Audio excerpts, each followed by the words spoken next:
പ്രസക്തമായിരിക്കുന്നത്. ഒന്ന്, നിങ്ങൾക്ക് എല്ലാവർക്കും അറിയാവുന്നതുപോലെ തന്നെ സണ്ണി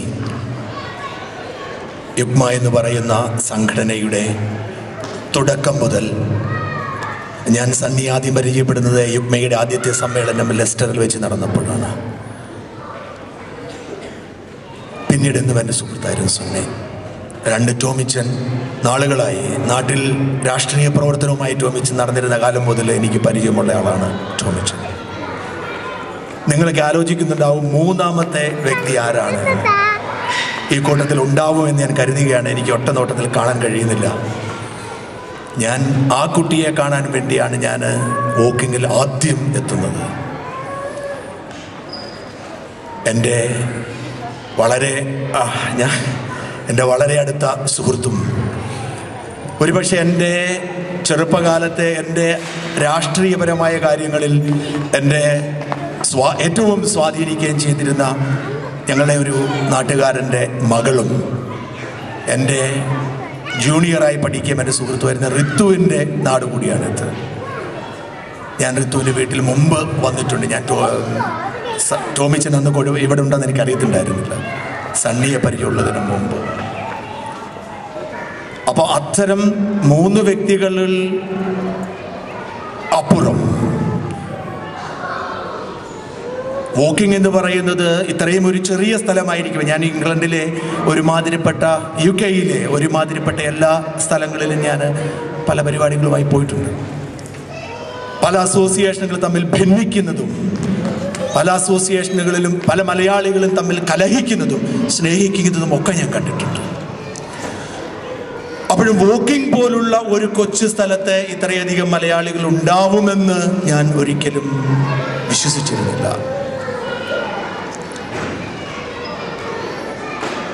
വോക്കിംഗ് മലയാളി അസോസിയേഷന്റെ പ്രതിനിധിയായി സണ്ണി യുഗ്മയുടെ പ്രസിഡന്റായപ്പോൾ പലരും ഉന്നയിച്ച ഒരു ആരോപണവും പോലും 4 or 5 മലയാളികളുള്ള ഒരു സ്ഥലത്ത് ഒരു അസോസിയേഷന്റെ പ്രതിനിധിയാണോ എന്ന് പലരും ചോദിച്ചു.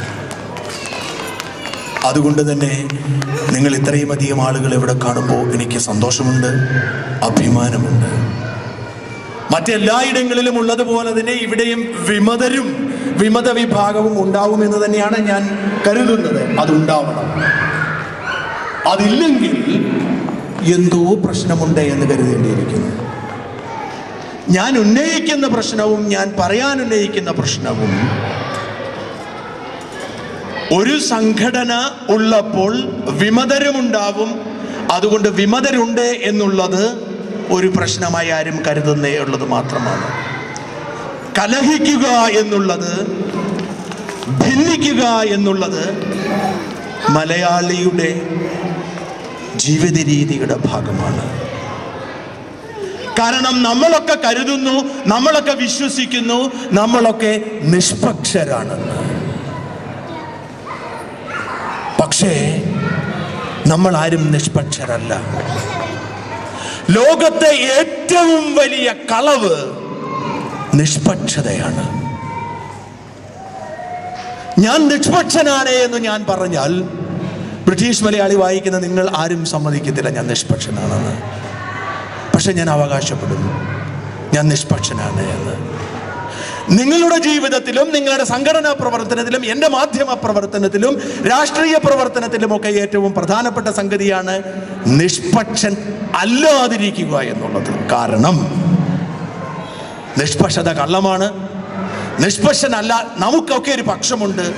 പ്രധാനപ്പെട്ട കാര്യം ഏതു പക്ഷത്താണോ നീ നിൽക്കുന്നത് ആ പക്ഷത്തോട് സത്യസന്ധത കാണിക്കുക എന്നുള്ളതാണ്. രണ്ടാമത്തെ കാര്യം, ആ പക്ഷം ശരിയല്ല എന്ന് തോന്നുമ്പോൾ ശരിയായ പക്ഷത്തേക്ക് മാറുക എന്നുള്ളതാണ്. ഞാനിത് പറയുന്നത് ഭിന്നതകളുടെ നമ്മുടെ ലോകം, അത് പരമ്പരാഗതമായി നമ്മളുടേത് ഭിന്നതകളാണ്. കള്ളച്ചൂതിൽ സഹജാതരെ തോൽപ്പിച്ച് അരക്കില്ലത്തിൽ പിടിച്ചടച്ച് തീ കൊളുത്തി കൊല്ലാൻ ശ്രമിച്ച മഹാഭാരത ഖലന്മാർ ഇപ്പോഴും ജീവിച്ചിരിക്കുന്ന നാടാണിത്. അപ്പന്റെ വംശം അന്യം നിന്ന് പോകാതിരിക്കാൻ അപ്പനെ പിടിച്ച് കള്ളു കൊടുത്തു മയക്കി സഹസയനം നടത്തിയ ബൈബിൾ കഥാപാത്രങ്ങൾ ജീവിച്ചിരിക്കുന്ന നാടാണ്. ഒരു മരം മുറിക്കുമ്പോൾ പൊട്ടിക്കരയുകയും ഒരു കാട് മുഴുവൻ മുടിയുമ്പോൾ കണ്ടില്ലെന്ന് നടിക്കുകയും ചെയ്യുന്ന പ്രകൃതി സ്നേഹികൾ നിറഞ്ഞ നാടാണ്. കള്ളു ചെത്തരുത്, കൊടുക്കരുത്, കുടിക്കരുത് എന്നൊക്കെ പഠിപ്പിച്ച ഗുരുവിന്റെ ചിത്രം അലങ്കരിച്ചു വെച്ചിട്ട് വ്യാജമദ്യം വിറ്റ് സംഘടനാ പ്രവർത്തനം നടത്തുന്ന നേതാക്കന്മാരാണ്. നല്ല നാളെ സ്വപ്നം കാണുന്നവരെ സംഘടിപ്പിച്ച് മുദ്രാവാക്യം കൊടുത്ത് മയക്കി ലക്ഷക്കണക്കിന് രൂപ കീശയിലാക്കുന്ന അത്യന്താധുനിക ട്രേഡ് യൂണിയൻ നേതാക്കന്മാരുള്ള നാടാണ്. മതി, ഒരുപാട് ലജ്ജ. ഈ കൊച്ചു കേരളത്തെ പിടിച്ച് ചെത്തിച്ചീവി ഏറുപമ്പരമാക്കി മണ്ടൻ മക്കൾക്ക് കളിക്കാൻ കൊടുക്കുന്ന ബഹുമാനപ്പെട്ട തന്തമാരുടെ നാട് എന്ന് പറയുമ്പോൾ ലജ്ജ തോന്നുന്നു.